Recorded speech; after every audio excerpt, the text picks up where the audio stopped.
जो और ऐश की पहली मुलाकात एक साधारण दिन में हुई, लेकिन उनकी बातचीत ने एक गहरा अर्थ धारण किया।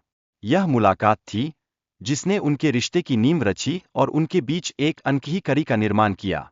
जब दोनों ने एक दूसरे के साथ अपने विचार साझा किए, तब यह स्पष्ट हो गया कि उनकी सोच और भावनाएं कितनी मेल खाती है। लेकिन अचानक जो की दुनिया उलट गई जब ऐश की अप्रत्याशित मौत हुई। यह घटना उसके जीवन में एक गहरा संकट उत्पन्न करती है, जिससे उसकी मानसिक स्थिति बेहद खराब हो जाती है। जो की आंखों में उस क्षण की निराशा और असहायता को देखना एक भावनात्मक प्रहार जैसा था। इस संकट के बाद जो ने आत्महत्या की कोशिश की, लेकिन इसके बाद उसकी रातों में ऐश का सपना आना शुरू हुआ, जिसने उसकी मानसिक स्थिति को और भी स्पष्ट किया।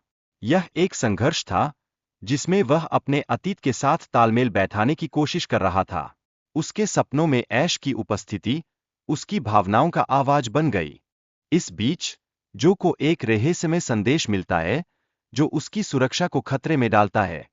यह संदेश उसे अपने अपार्टमेंट में तेजी से पहुंचने के लिए प्रेरित करता है, जैसे उसे किसी ने चेताया हो कि कुछ गंभीर होने वाला है। इस तरह जो की यात्रा एक नए मोड़ पर पहुंच जाती है। आर्टिफिशियल इंटेलिजेंस के विकास ने तकनीकी दुनिया में एक महत्वपूर्ण मोड़ लाया है। यह केवल एक उपकरण नहीं, बल्कि मानव व्यवहार को समझने और अनुकरण में मदद करने वाला एक प्रभावशाली साधन बन गया है। यह बदलाव न केवल तकनीकी दृष्टि से महत्वपूर्ण है, बल्कि हमारे जीवन के हर पहलू को प्रभावित करता है। हंटर और उसके सहयोगियों ने पहला डिजिटल यूनिवर्स विकसित किया, जिससे एक आभासी वास्तविकता का निर्माण हुआ। लेकिन यह वास्तविकता उस तरह की नहीं थी जिसमें भावनाएं और स्वतंत्रता शामिल हों। यहां सब कुछ नियंत्रित था और इसने लोगों को केवल एक संख्या में बदल दिया। एक दशक के दौरान हंटर ने लगभग 500 डिजिटल यूनिवर्स मॉडल बनाए, लेकिन अंततः एक सफल मॉडल खोजा।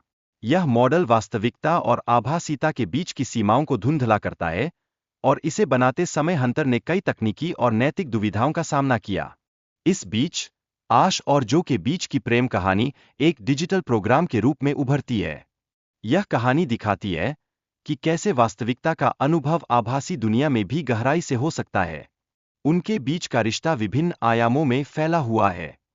हालांकि हंटर की तकनीक सरकार द्वारा अवैध कर दी गई, लेकिन उसने अपने डिजिटल यूनिवर्स में इसे छिपा दिया। यह निर्णय दर्शाता है कि तकनीकी प्रगति के साथ नैतिकता का संतुलन बनाए रखना आवश्यक है, और हंटर खुद को एक नैतिक संघर्ष में पाया। अश और जो के बीच का संबंध इस कहानी का मुख्य आकर्षण है। अश की मदद से जो को अपने असली स्वरूप का सामना करना पड़ता है, और यह उन्हें एक नई दिशा की ओर प्रेरित करता है। उनका रिश्ता एक ऐसी गहराई को दिखाता है जिसे केवल डिजिटल दुनिया में नहीं, बल्कि वास्तविकता में भी खोजना कठिन होता। डिजिटल यूनिवर्स में होने वाले ग्लिच ने हंटर के लिए चिंता का विषय बन गए। ये ग्लिच न केवल तकनीकी अनियमितताएं थीं, बल्कि मानवीय अनुभव के मूल प्रश्नों को भी उठाते थे। हंटर का इरादा इस यूनिवर्स को बंद करने का था, जिससे सभी डिजिटल पात्र गायब हो जाएंगे। जो को एक महत्वपूर्ण डेटा को रिलीज करना होता है, जो उनके अस्तित्व के लिए आवश्यक है। यह डेटा न केवल उनकी और अश के बीच के रिश्ते को बचा सकता है, बल्कि उस आभासी दुनिया की सुरक्षा को भी बचाने का एक प्रयास है। जैसे ही हंटर ने जो को मारने की कोशिश की, जो ने अपनी ताकत हासिल कर ली और हंटर को पीछे धकेल दिया। यह एक महत्वपूर्ण मोड़ था, जो बताता है कि जब आप सच्चे प्यार और अपने अस्तित्व के लिए लड़ते हैं, तो हर मुश्किल को पार किया जा सकता है। इस क्षण में जो अपने प्यार ऐश को अपनी भावनाओं के बारे में बताता है। यह दर्शाता है कि डिजिटल दुनिया में भी सच्ची भावनाएं हो सकती है, और यह कहीं न कहीं हमें यह विश्वास दिलाता है कि प्रेम हमेशा एक सशक्त अनुभव होता है। ओलिवर, जो एक नया स्तर पेश करता है, बताता है कि फ्लैश और कोडिंग के बीच कोई अंतर नहीं है। यह विचार इस कहानी का एक महत्वपूर्ण हिस्सा बन जाता है, जिससे यह स्पष्ट होता है कि तकनीक किस तरह से हमारी पहचान और संबंधों को प्रभावित कर रही है।